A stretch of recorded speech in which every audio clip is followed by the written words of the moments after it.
Continuamos hoy, amigo oyente, nuestro estudio del capítulo 27 del libro de Génesis. Y en nuestro programa anterior concluimos notando que Isaac había descubierto el complot, el engaño que habían hecho Rebeca y Jacob. Notamos también la amargura de Esaú cuando se dio cuenta que había perdido la bendición de su padre. Hoy comenzamos con el versículo 41 de este capítulo 27 de Génesis, donde dice: Y aborreció Esaú a Jacob por la bendición con que su padre le había bendecido, y dijo en su corazón: Llegarán los días del luto de mi padre, y yo mataré a mi hermano Jacob.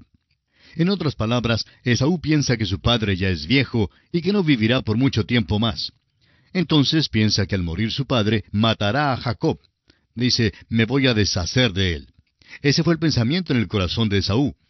Ahora los versículos 42 al 45 dicen: Y fueron dichas a Rebeca las palabras de Esaú, su hijo mayor, y ella envió y llamó a Jacob su hijo menor, y le dijo: He aquí, Esaú tu hermano se consuela acerca de ti con la idea de matarte. Ahora pues, hijo mío, obedece a mi voz. Levántate y huye a casa de Labán mi hermano en Harán, y mora con él algunos días, hasta que el enojo de tu hermano se mitigue, hasta que se aplaque la ira de tu hermano contra ti, y olvide lo que le has hecho. Yo enviaré entonces y te traeré de allá. ¿Por qué seré privada de vosotros ambos en un día? De nuevo notamos aquí a Rebeca resolviendo esto por su propia cuenta. Le dice a Jacob que le va a enviar a la casa de Labán. Ella no sabía que realmente iba a pagar por su parte en este pecado, y jamás volvió a ver a Jacob. Dijo que le mandaría allá a la casa de Labán por un tiempo corto, pero resulta que ella murió antes que Jacob regresara. Debemos recordar en toda esta historia que Jacob era el favorito de Rebeca y que Esaú era el favorito de Isaac.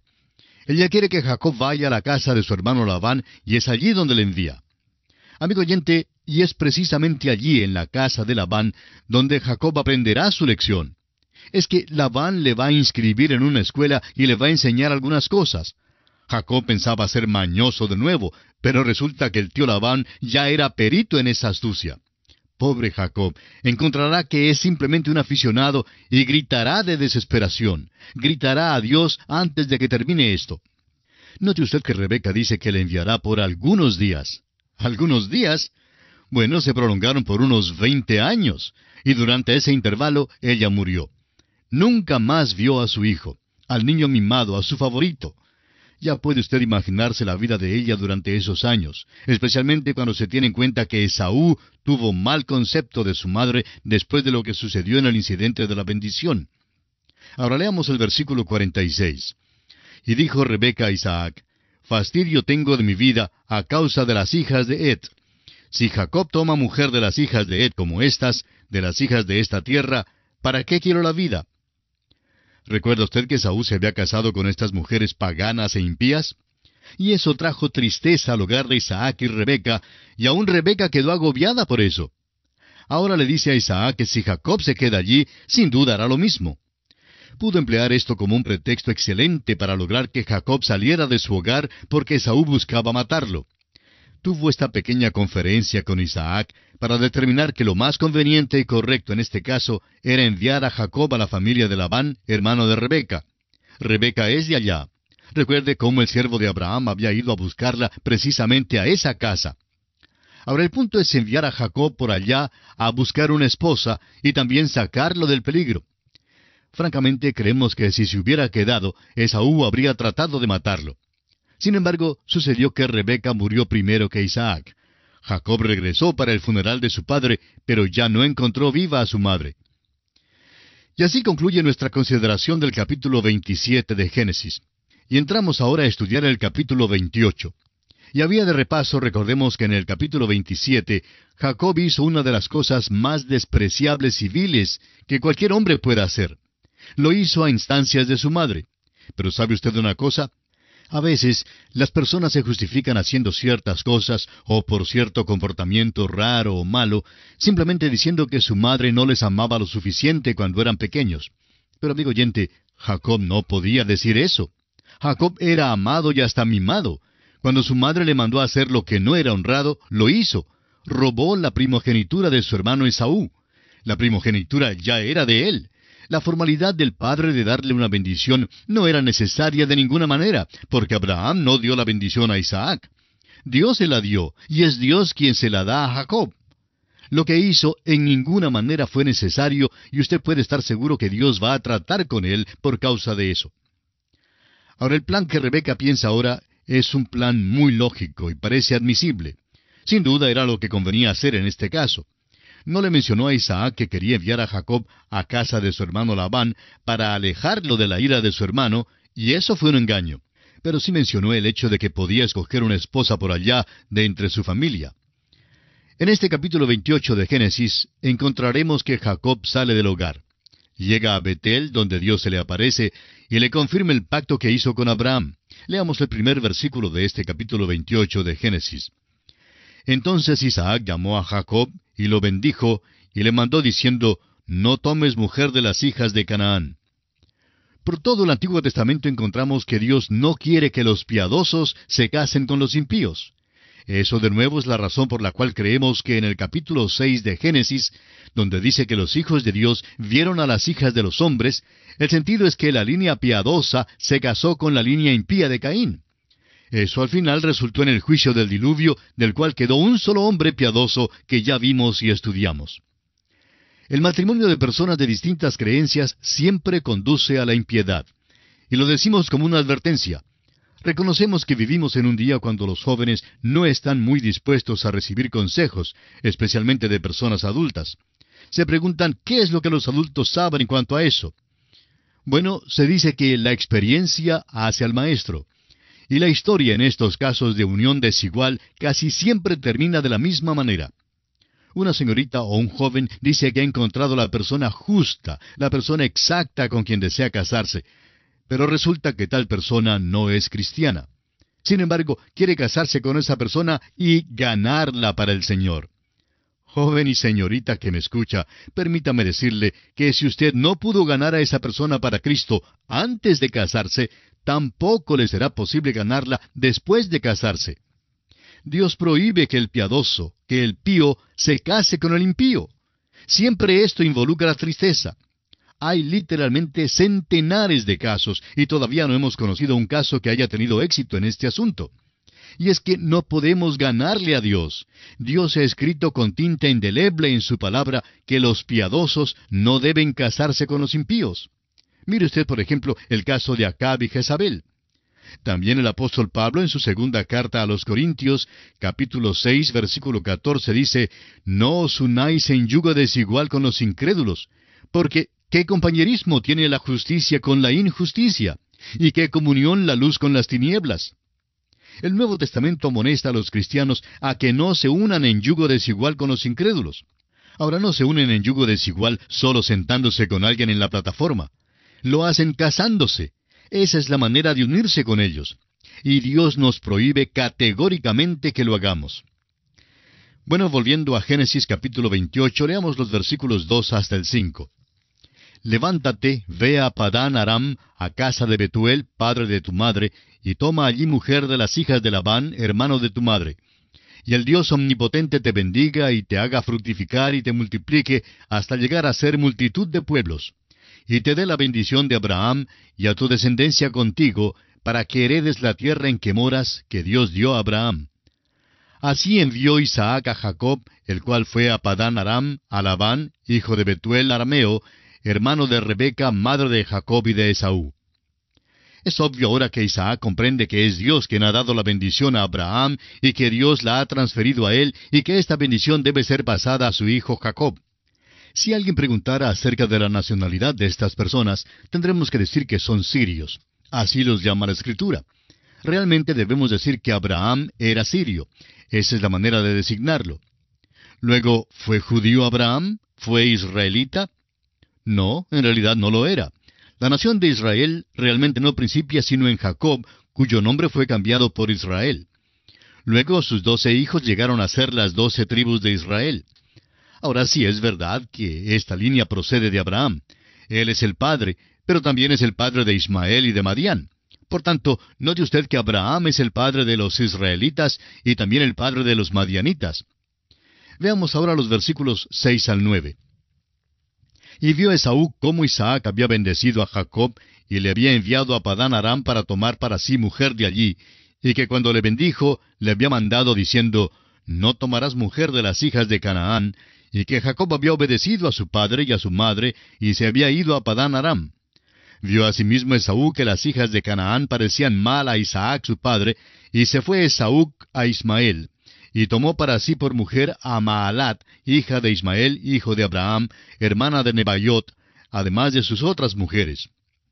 Ahora, para que no nos entienda mal cuando dijimos que no tendríamos más que ver con la línea de Ismael, permítanos decir que la Biblia no seguirá esa línea. Sin embargo, su línea será mencionada al cruzar la línea que conduce a Cristo. De modo que aquí Esaú sale y se casa con una de las hijas de Ismael. Cree que esto agradará a su padre. Y es que le falta percepción espiritual. Los ismaelitas fueron rechazados tanto como los cananeos y los filisteos. Leamos los versículos 10 y 11 de Génesis capítulo 28. Salió pues Jacob de Beerseba y fue a Harán. Y llegó a un cierto lugar y durmió allí porque ya el sol se había puesto. Y tomó de las piedras de aquel paraje y puso a su cabecera y se acostó en aquel lugar. Notamos aquí que Jacob viaja hacia el norte, llega a un lugar y notaremos más adelante que el nombre de ese lugar es Betel, que significa la casa de Dios. Este lugar al cual Jacob llega la primera noche queda unos 19 kilómetros al norte de Jerusalén y ya ha recorrido los 30 o quizá 45 kilómetros que quedan al sur de Jerusalén. Eso quiere decir entonces que Jacob había viajado aquel primer día unos 65 kilómetros. Se puede ver que realmente huye apresuradamente de Esaú. Quiere alejarse tan rápido como le sea posible, pero entre más se aleje de Esaú, más se aleja por supuesto de su hogar. Esta es, pues, la primera noche que Jacob pasa fuera del hogar. ¿Cómo se sentiría él aquella noche? Bueno, estaba muy solo, eso es seguro. Sin duda sintió nostalgia de su casa. En cuanto al relato, esta fue la primera noche que pasó fuera de su casa. ¿Recuerda usted la primera noche que pasó fuera de su casa? Yo recuerdo una vez cuando mi madre nos llevó a mi hermana y a mí a una finca para pasar unos días de vacaciones. Ella nos dejó allí al cuidado de los propietarios de la finca, que eran amigos nuestros, y ella retornó a la ciudad. Bueno, durante el día, después de quedarnos allí en casa, mi hermana y yo jugamos por un buen rato. Luego vino la hora de la cena y por supuesto comenzó a oscurecer. Después de la cena entonces, mi hermana y yo resolvimos dar un paseo y salimos de la casa y comenzamos a caminar por el camino que llevaba hasta el río. Y cuando llegamos hasta el puente, nos sentamos sobre una gran piedra y comenzamos a llorar desconsoladamente. Parecía como si hubiéramos perdido a nuestra madre. Y cuánto deseábamos habernos ido con ella.